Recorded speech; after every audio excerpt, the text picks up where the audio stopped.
There comes a moment in life when silence is no longer peace, when kindness is mistaken for weakness, and when the very people around you begin to test the boundaries of your worth. You feel it, subtle at first, a dismissive tone, a joke that cuts a little too deep, a look that tells you exactly where they think you belong. And you start to question yourself, should I speak up? Should I stay quiet? Should I walk away? Because the truth is, dealing with toxic people doesn't just challenge your patience, it challenges your identity. It forces you to confront how much you truly value yourself when no one else seems to. And here's the part no one tells you. The moment you decide to respect yourself will be the moment everything changes, but not in the way you expect. Because when you rise, when you finally stand firm, not everyone will clap for you. Some will resist, some will try harder to break you. And that is exactly where your power begins. So, if you've ever felt small in a room you deserve to shine in, stay with me, because what you're about to understand will shift the way you see yourself forever. You must first understand this. Toxic people do not create your worth. They reveal where you have not yet claimed it. They thrive in spaces where boundaries are blurred and self-doubt is loud. They feed on hesitation, on your need to be liked, on your fear of being misunderstood. And the more you try to prove your goodness to them, the more they question it. It's a game you were never meant to win. Because respect is not something you beg for, it is something you embody. And that's where the shift begins. The moment you stop explaining yourself to those committed to misunderstanding you. The moment you realize that not every battle deserves your voice, but every moment deserves your dignity. You see, self-respect is not loud. It doesn't scream. It doesn't argue endlessly trying to be heard. It stands calm, certain, unshaken. There will be times when toxic people provoke you, when they try to pull you into their chaos. They will test your patience, question your choices, and sometimes even mock your silence. But what they don't understand is that your silence is not weakness. It is discipline. It is the strength to not lower yourself to a place you've already outgrown. Because reacting to everything is easy. Anyone can do that. But choosing when to engage, when to walk away, when to protect your peace, that is power. You don't have to prove your worth in rooms that refuse to see it. You don't have to shrink so others can feel comfortable in your presence. And you certainly don't have to carry the burden of someone else's broken behavior. Their toxicity is not your responsibility. Your responsibility is to yourself, to your peace, your values, your truth. And let me tell you something real. When you start respecting yourself, you will lose people. Not because you've changed into someone unrecognizable,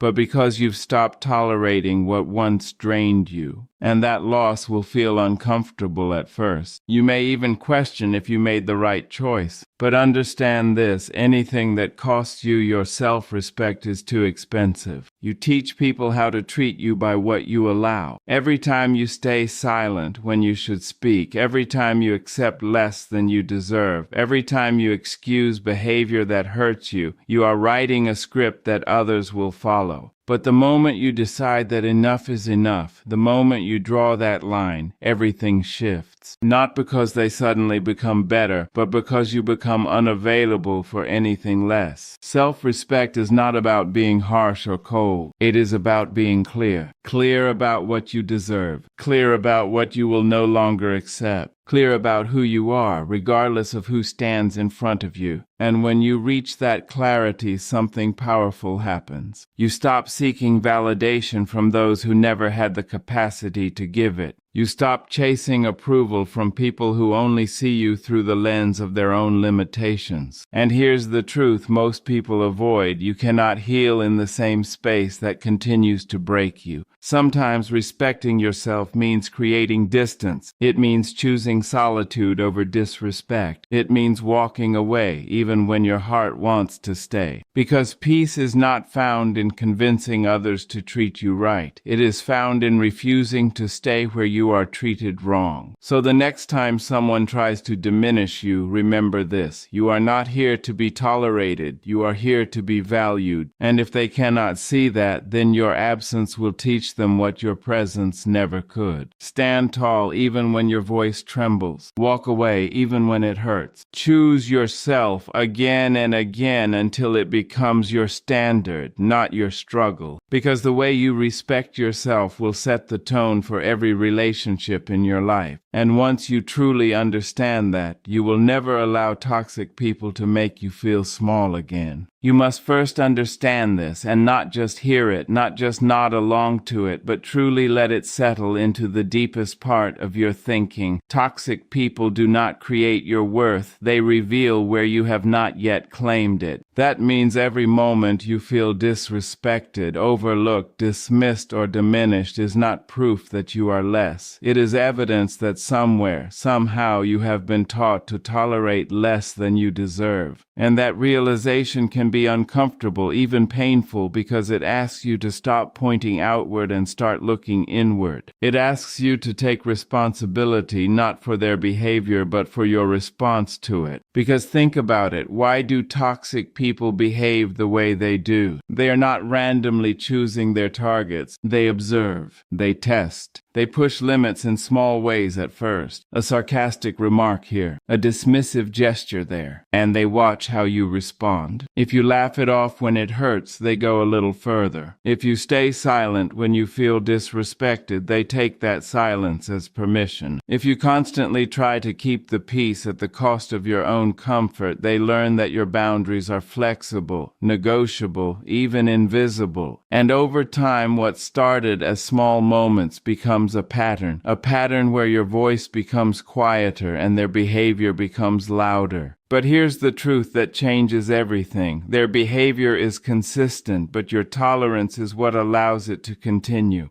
That's the part most people avoid, because it feels easier to label someone as toxic than it does to admit that we've been participating in our own discomfort by not standing firm in our worth. And this is not about blame, it's about awareness. Because once you become aware, you gain the power to change the dynamic. You see, toxic people are drawn to uncertainty. They thrive in environments where self-doubt exists. If you are constantly questioning yourself, wondering if you're overreacting, wondering if you're too sensitive, wondering if you should just let things go, they will take advantage of that hesitation. Not always consciously, not always maliciously, but consistently. Because uncertainty creates opportunity. And when you are unsure of your value, you unconsciously invite others to define it for you. That's why self-respect starts internally, long before it ever shows up externally. It begins in the quiet moments when no one is watching. In the way you speak to yourself after someone disrespects you. Do you minimize your feelings? Do you tell yourself it wasn't a big deal? Or do you acknowledge it and say, no, that didn't feel right and I deserve better than that? That internal conversation shapes everything, because if you cannot validate your own experience, you will always look for others to do it for you, and toxic people rarely will. And let's go deeper, because this is where it becomes real. Many people stay in toxic environments not because they don't recognize the behavior, but because they fear the consequences of addressing it. They fear conflict. They fear rejection. They fear being seen as difficult or dramatic, so they choose comfort over respect, even when that comfort slowly erodes their confidence. They choose to be liked rather than honored, and in doing so, they abandon themselves in small, almost invisible ways. But every time you abandon yourself, you teach others that you are available for less. Every time you ignore your instincts, you weaken your inner voice. And over time, that voice becomes so quiet that you start to lose touch with what respect even feels like. You begin to normalize behavior that once would have disturbed you. You adapt to dysfunction. You adjust to discomfort. And that is how toxic dynamics take root, not overnight, but gradually through repeated moments of self-betrayal. Now here's the shift. The moment you begin to reclaim your worth is the moment the pattern starts to break. And it doesn't require a dramatic confrontation or a perfectly worded speech. It begins with small, consistent instant decisions. It begins with choosing not to laugh at disrespect. It begins with pausing before you automatically say yes to something that doesn't feel right. It begins with allowing yourself to feel uncomfortable in the moment so you don't have to live in discomfort long term. Because let's be honest, setting boundaries will feel uncomfortable at first. Speaking up will feel unnatural if you're used to staying quiet. Walking away will feel difficult if you're used to staying and enduring. But discomfort is not a sign that you're doing something wrong. It's a sign that you're doing something different. And different is necessary if you want a different outcome. Toxic people may not immediately respect your boundaries when you first set them. In fact, they may push back harder. They may question you, challenge you, even try to make you feel guilty for changing. But that reaction is not a signal to retreat. It's confirmation that your boundaries are working. Because when you stop playing your old role, the dynamic shifts. And not everyone will be comfortable with that shift. But your job is not to maintain their comfort at the expense of your peace. Your job is to stand in your truth even when it feels unfamiliar. To trust that your needs are valid even if others don't immediately agree. To understand that respect is not something you negotiate. It is something you require, starting with yourself. And the more you practice this, the stronger it becomes. The more you honor your feelings, the clearer your boundaries become. The more you choose yourself, the less appealing toxic environments will feel. Because once you truly experience what self-respect feels like, calm, grounded, certain, you will no longer find comfort in spaces that demand you shrink. So don't rush this process. Don't expect overnight transformation. But do commit to awareness. Do commit to honesty. Do commit to showing up for yourself in ways you may never have before. Because the moment you fully understand that your worth is not something others decide, but something you define and defend, is the moment you stop being a target for toxicity and start becoming a standard that not everyone can meet. And then comes the second truth, the one that feels simple on the surface but becomes powerful only when you live it. You must stop explaining yourself to people who are committed to misunderstanding you. Because not every conversation is an opportunity for clarity, and not every person is willing to see you clearly, no matter how well you express yourself. This is where many people lose their energy, their confidence, and eventually their sense of self, trying to be understood by those who have already decided not to understand. You replay your words in your head, wondering if you could have said it better. You go back and explain again, this time softer, this time clearer, this time more patient. You adjust your tone, your language, your approach, hoping that somehow this time they will finally get it. But what you don't realize is that the problem was never your explanation. It was their intention. Because people who want to understand you will ask questions, they will listen, they will meet you halfway. But people who are committed to misunderstanding you will twist your words, ignore your intent, and reduce your truth to something easier for them to dismiss. And the more you try to convince them, the more you lose yourself in the process. You start editing your thoughts before you speak. You start doubting your own clarity. You start wondering if maybe you are the problem. And slowly, without even noticing, you begin to shrink. Not because you lack confidence, but because you've been placing your confidence in the hands of people who were never qualified to hold it. You must recognize the difference between communication and validation seeking. Communication is about expressing your truth with clarity and respect. Validation seeking is about needing the other person to agree with you in order for you to feel secure. And toxic people often trap you in that second space. They make you feel like unless they approve your feelings